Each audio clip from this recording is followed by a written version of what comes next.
Bob Lazar, why he's lying. Hello and welcome to another fantastic video.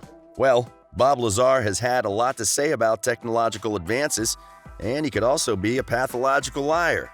If you believe that aliens are probably living amongst us, you have clicked on the right video. If you'd like to know more about what they look like, you're also in the right place.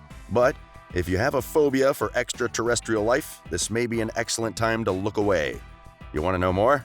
Stick around for a couple of minutes for total amazement. Let's begin with some of his outrageous claims.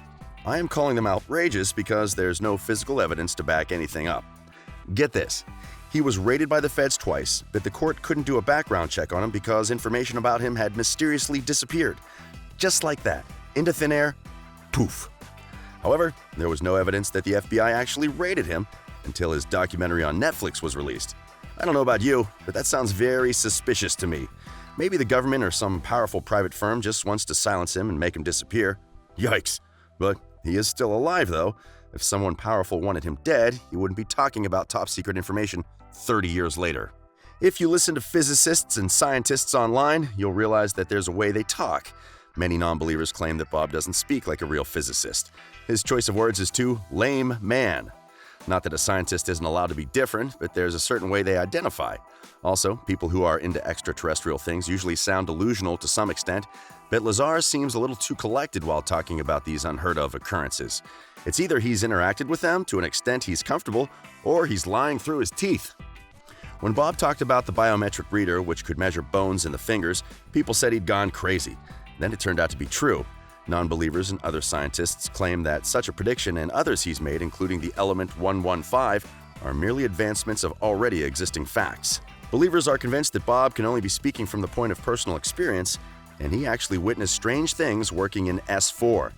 Apparently, Bob Lazar did electronic technology in Caltech and his master's at MIT, which is another claim which can't be verified. While working, he came across secret reports documenting gray aliens which were involved with humankind over 10,000 years ago. Oh, he also claimed that the aliens were from Zeta Reticuli. When he was hired to work as a scientist in Area S4, he browsed inside UFOs powered by element 115 parked in a hangar, tried to sit in the seats but found them too small. The only proof to his claims is that he said them. Wow. Okay, he may have made these things up, but how does he get to a point where he lies about attending certain schools? Lazar claimed that he was erased from the records to discredit him. The transcript and files may have been deleted, but at least one of his classmates should remember him. If anyone out there studied with Lazar, this might be an excellent time to speak out. It's impossible to imagine that hundreds of people who've gone through MIT and Caltech all have no recollection of him. Insane. The big question is, why would he lie about something so massive? On one hand, he could probably be telling the truth, and on the other hand, he could be making it all up for attention and to make a couple of bucks in the process. There's no denying that the world has had its fair share of delusional people. First of all, there's a documentary on Netflix which was licensed for an undisclosed amount of money. In 2015, the IUFOC heavily paid him, and for every tester's plastic model sold to the Lazar tape excerpts of the government Bible, he got a percentage. So whether the claims are valid or not, he's made quite some money over the years. In an interview with Joe Rogan, Bob explains a reactor which creates gravity. Theoretically, it's not possible to make gravity on Earth, and a machine which makes gravity, as Bob claims, can bring every science fiction into reality. When he first started working, his partner Barry was excited to work with him, and he alludes that his former partner died because he tampered with the reactor. Yet he let Bob touch and examine it. Bob has been talking about the reactor for 3 decades, and again, he's still alive. Yet it's supposed to be top-secret information. During that time he worked with Barry, he was never allowed to ask any questions, and he only dealt with aspects related to his field, which was to help with reverse engineering of extraterrestrial crafts. Joe goes ahead and asks Lazar to talk about element 115. For someone so precise and elaborate when talking about the reactor, he seemed uncertain about element 115. For those who may not be aware, element 115 is used to power the extraterrestrial crafts, according to Bob. Then he said that he had a migraine and needed a minute to think through it. Apparently, it's been a while, and the events and time are mixed up in his head, and he can't remember some of it. How in the world can he afford to forget details involving aliens and other technological advances which may be too advanced for human understanding? Bob said he had a migraine while doing the podcast, and it was probably why the details must have been mixed up. Which is okay, and we can forgive him for that, but how was he able to go on and on for over 2 hours with the migraine? Jeez. When he worked with Barry, Bob saw 9 terrestrial crafts. All 9 crafts were different, meaning there are probably different kinds of aliens in the universe. According to Bob, he worked on one designed to accommodate creatures half his height. He could barely stand inside the craft, and the seats were tiny. At one time, he saw one of them slowly lifting into the air, and then it moved left and right before going back to the ground. Yeah, exactly like we see it happen in the movies. Barry disclosed that one of the 9 crafts was archaeological, meaning it was dug up from the ground many years ago. There must have been several people working on digging it up, yet they don't talk about it, which is 100% odd. Apparently, Bob got curious and decided to share the information about the crafts with his friends. He had the test time schedule, and on one Wednesday, he decided to film the test with his friends. Allegedly, they witnessed something shaped like a disc maneuvering in the sky. It looked like a bright white light which appeared to be exploding, but somehow didn't.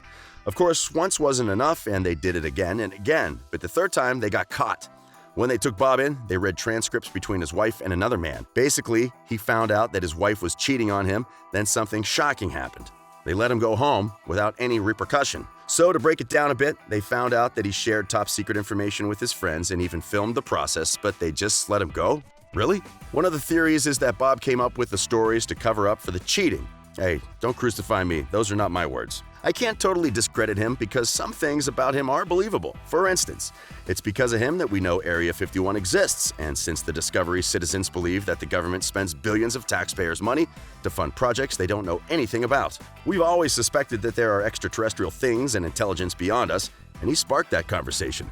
Lazar once told Channel 8 reporter George Knapp about his experience, and he took up the story. After a bit of research, Knapp acknowledged that Bob was credible, but there are things he said which didn't add up. He was allowed to do a follow-up in the lab, and he claimed that as soon as he got in, everyone from the guard to the physicists acted like they knew everything about him. It probably low-key freaked him out, and he put some brakes on the story. It's also suspicious that the FBI raided him a few days before he went public again with his experience. They were supposedly looking for the element used to fuel extraterrestrial crafts, which Bob took with him when he left S4. Jeremy Corbell believes that the raid was done to scare his friend off and withhold critical information. I'm not saying there are no terrestrial bodies. It's a big universe, and it may take forever to uncover the wonders of it all ultimately. Conversations about UFO, New World Order, and the end times need to happen regardless of how insane they may seem. There could be some truth or a lot of truth in whatever Bob Lazar has been saying for the last 30 years. However, there's barely any evidence supporting his claims, and for that, he could be lying. He said that people don't have to believe him blindly, but they should instead do their research. If he's indeed telling the truth, then the government must be the most selfish body on the planet. Why would they hide something so critical about technological advancement? Imagine how cool it could be to move around in discs. Whoa! Well, they're probably unable to figure out the reverse engineering, and it's probably why they're still mute on the matter. What do you think?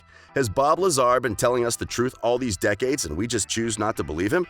Or is he just a pathological liar? Let me know your thoughts and judgment in the comments section below.